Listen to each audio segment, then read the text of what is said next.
नमस्कार. MPC news चॅनलमध्ये आपल्या सर्वांचं मी स्वागत करतो आणि MPC न्यूज चॅनलच्या माध्यमातून आम्ही तुमच्याशी इयत्ता 10वीची बोर्ड परीक्षा विद्यार्थ्यांना सोपी जावी म्हणून 10वी अभ्यासमाला खास 1 मार्चपासून सुरू करणार आहोत. या अभ्यासमालेत काय आहे नेमकं?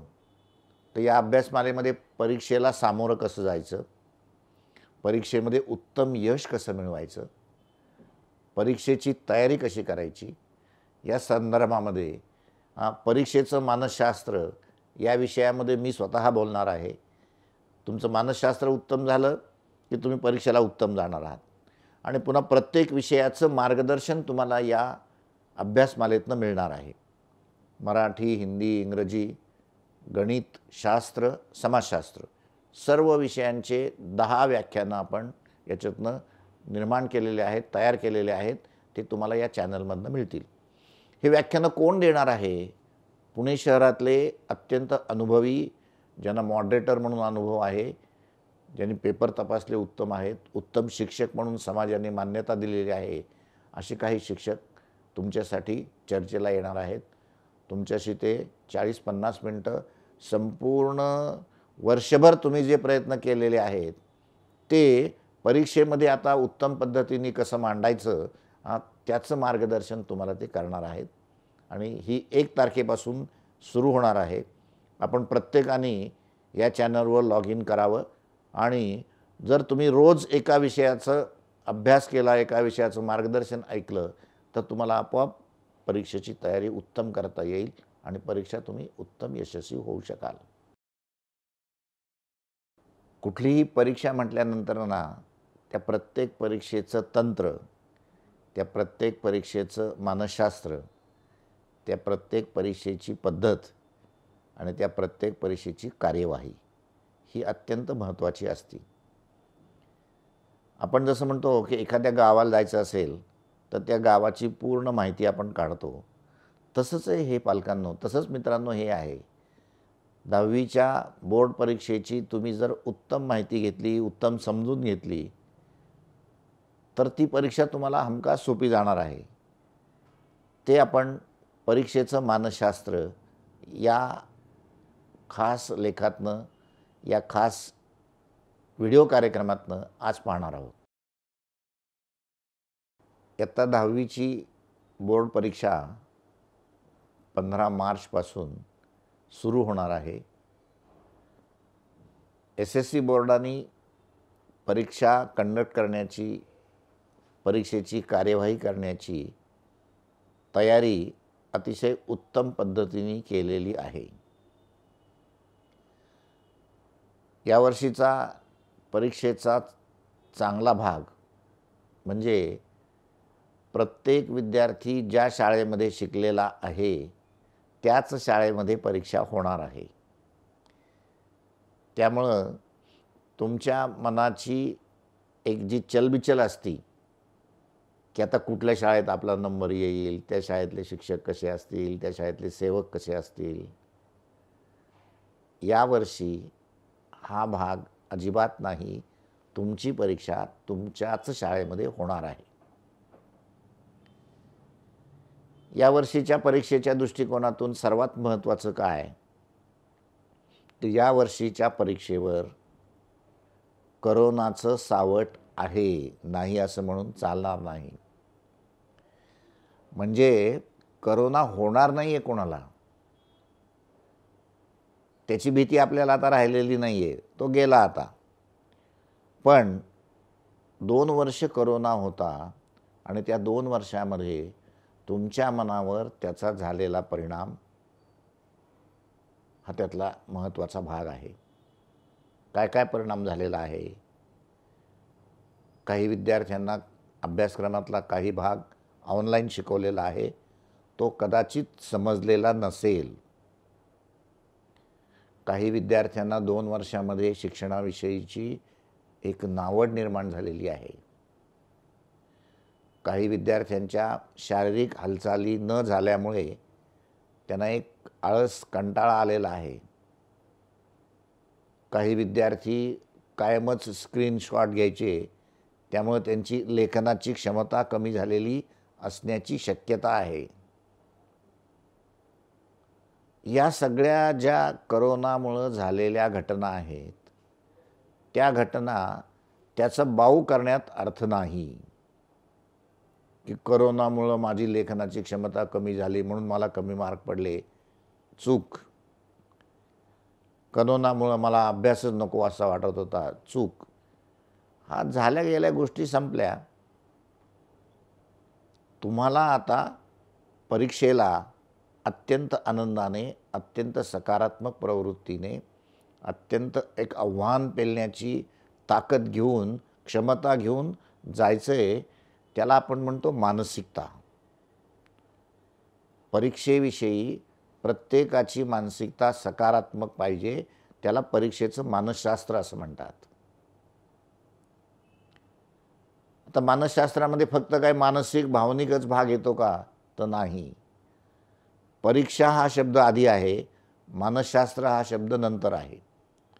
त्यामुळे त्या परीक्षेचा अभ्यासक्रम आहे, त्या परीक्षेची सिस्टीम आहे, त्या परीक्षेची कार्यपद्धती आहे, ती सुरुवातीला समजून घेतली पाहिजे. ती ज्याला कळेल त्याला परीक्षा सोपी जाणार आहे. परीक्षेची मानसिकता याच्यामध्ये परीक्षा उत्तम पद्धतीने समजून घेणे. मग परीक्षा उत्तम पद्धतीने समजून घ्यायची असेल तर काय आहे? तर परीक्षेच्या कृतीपत्रिका आहेत. आता विषयांना प्रश्नपत्रिका हा शब्द वापरत नाहीत. मराठी विषयाची प्रश्नपत्रिका नाही, मराठी विषयाची कृतीपत्रिका आहे. गणिताची प्रश्नपत्रिका नाही, गणिताची कृतीपत्रिका आहे. इतिहास राज्यशास्त्राची प्रश्नपत्रिका नाही, कृतीपत्रिका आहे. मग आपल्याला ज्या कृतीपत्रिकेची उत्तरं लिहायची आहेत, ती कृतीपत्रिका प्रथम उत्तम समजून घ्या. प्रत्येक विषयाची कृतीपत्रिका समजून घेणं याचा अर्थ काय? की प्रश्न 1 अ काय आहे, ब काय आहे, त्या प्रश्नाच्या उत्तराची अपेक्षा काय आहे, त्या प्रश्नाला किती मार्क आहेत. मग 2 मार्क असतील तर त्याला किती लेखन केलं पाहिजे, 3 मार्क असतील तर त्याला किती लेखन केलं पाहिजे, 4 मार्क असतील तर त्याचं उत्तर कसं लिहिलं पाहिजे, 5 मार्क असतील तर त्याला आपण दीर्घोत्तरी प्रश्न म्हणतो.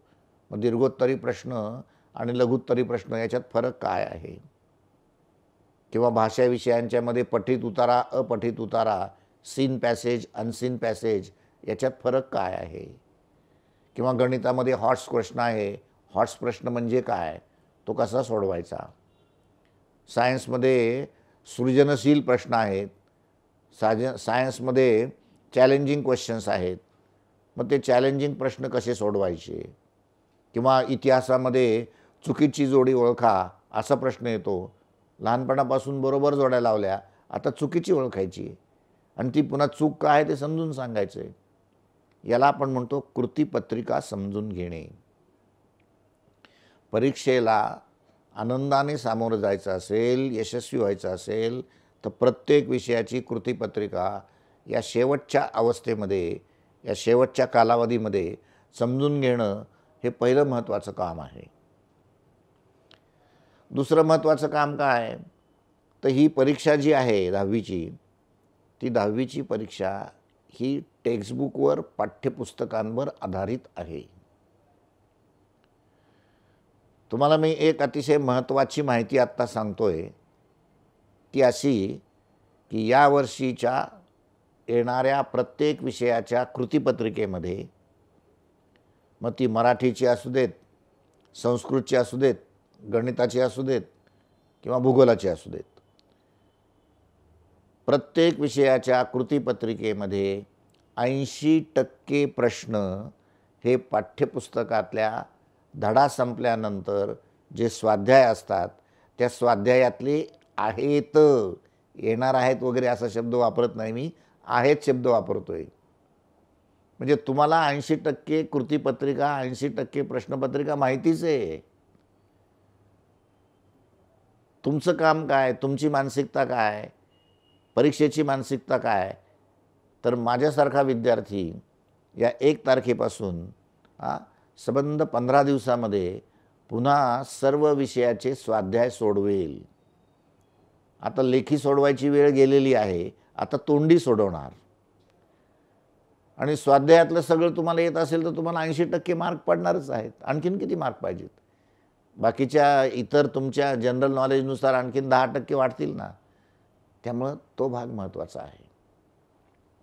त्यामुळं तुमची दुसरी महत्त्वाची परीक्षेची मानसिकता स्वाध्याय सोडवणे.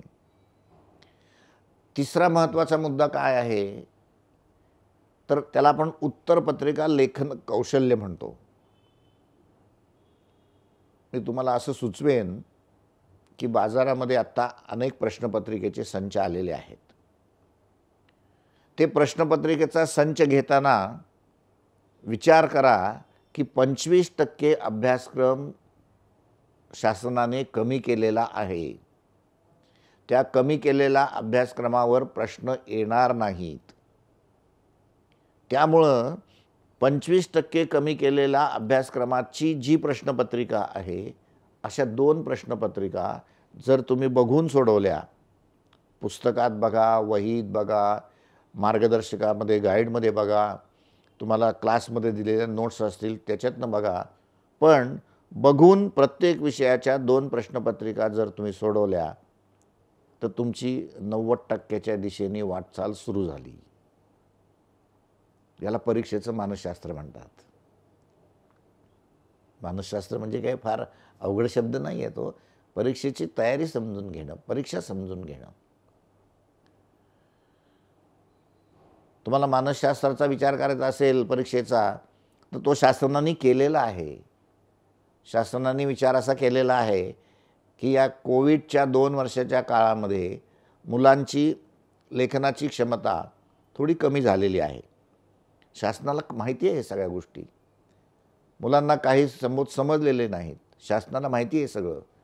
मग शासनाने काय केलं, तर 80 गुणांच्या कृतीपत्रिकेला 3 तासाच्या ऐवजी तुम्हाला यावर्षी 3.5 तास वेळ दिलेला आहे. आणि 40 गुणांच्या प्रश्नपत्रिकेसाठी तुम्हाला 2 तासाच्या ऐवजी 2.25 तास वेळ दिला आहे. तुमच्या डोक्यामध्ये हा विषय पाहिजे ना, की मला 2च तास मिळणार नाहीत, मला 2.25 तास मिळणार आहेत, मला 3 तास मिळणार नाहीत, 3.5 तास मिळणार आहेत. मित्रांनो, तुम्ही केलेला अभ्यास तुम्हाला त्या 2.25 तासात लिहायचा आहे, त्या 3.5 तासात लिहायचा आहे. त्यामुळे त्या 2.25 तासातली मानसिकता, त्या 3.5 तासातली मानसिकता सर्वात महत्त्वाची आहे.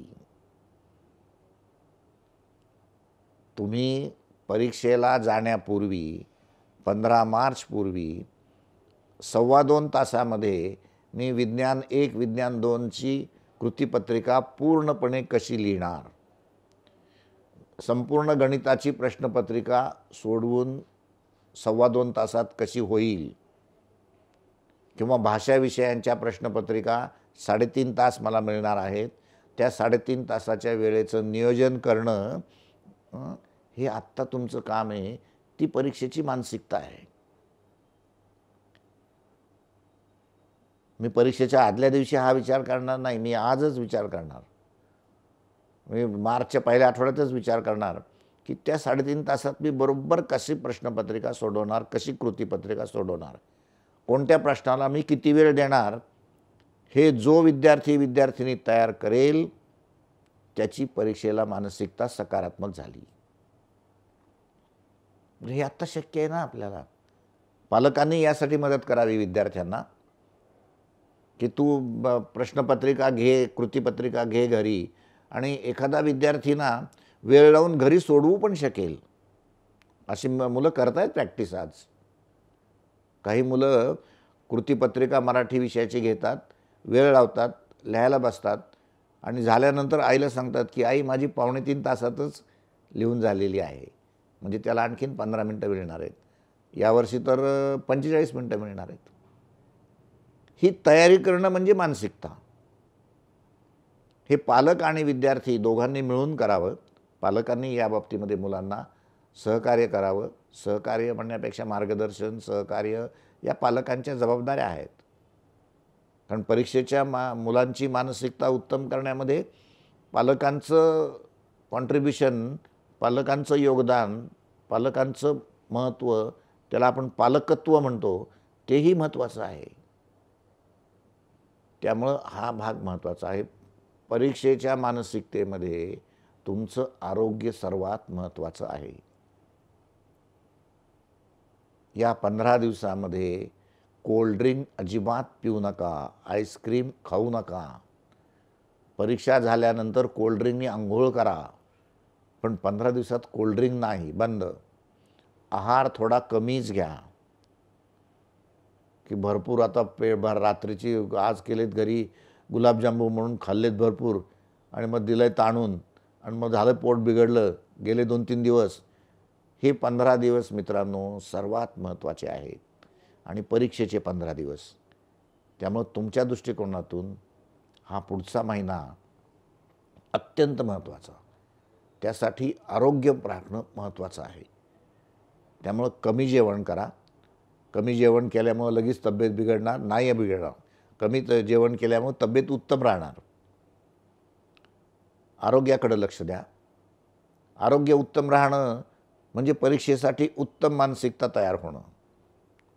पालकांनी या बाबतीमध्ये जास्तीत जास्त लक्ष घालावं की मुलांचं आरोग्य उत्तम कसं राहता येईल, कसं ठेवता येईल. त्यासाठी मी पालकत्व म्हणून काय करणार, ह्या पालकांच्या जबाबदाऱ्या आहेत. मग हाही भाग अत्यंत महत्त्वाचा आहे. आणि ह्या परीक्षेच्या मानसशास्त्राच्या दृष्टिकोनातून मला तुम्हाला सांगायला आनंद होतोय की यावर्षीची बोर्डाची परीक्षा दरवर्षीच्या परीक्षेच्या तुलनेमध्ये, दरवर्षीच्या कृतीपत्रिकेच्या काठिण्य पातळीच्या तुलनेत काही प्रमाणामध्ये सोपीही असण्याची शक्यता आहे. ती नाकारता येत नाही. कारण पेपर सेटरला, बोर्डाला पण माहीत असतं ना की 2 वर्ष पोरांचे अत्यंत कठीण गेलेले आहेत. त्यामुळे उगाच अवघड प्रश्न विचारायचे नाहीत, उगाच पोरांना संकटात टाकायचं नाही. तुमचे शिक्षक आहेत, प्रश्नपत्रिका सोप्या आहेत. या 15 दिवसामध्ये तयारी आपली उत्तम होणार आहे. वेळेचंही नियोजन करायचं आहे आपल्याला. या 15 दिवसामध्ये 8 तास झोप घ्या. उगाच काही विद्यार्थी म्हणतात की मी रात्री 2पर्यंत जागलो. नो, 8 तास झोप रात्रीची झालीच पाहिजे. दिवसा अजिबात झोपायचं नाही. दिवसाच्या संबंध काय 16 तासाचं प्लॅनिंग आहे ते उत्तम करा. त्याला आपण वेळेचं नियोजन म्हणतो. असं केल्यानंतर अभ्यासाची एक सप्तपदी आहे. ती सप्तपदी मी तुम्हाला त्यातनं दाखवणार आहे. ती सप्तपदी पाळली ना की तुम्हाला उत्तम मार्क मिळणार आहेत. प्रत्येक विद्यार्थी 80% तर स्वाध्यायातले प्रश्न आहेत. आणखीन 10% तुमच्या मनाची तयारी आहे. 90% झाले. आणि MPC चॅनलच्या वतीने आम्ही तुम्हाला शुभेच्छा देतो आहेत. त्या काही किरकोळ नाहीत, 2-3% आहेत. असं करून तुम्हाला 92-93% मार्क पडावेत त्यासाठी शुभेच्छा देतो आणि थांबतो.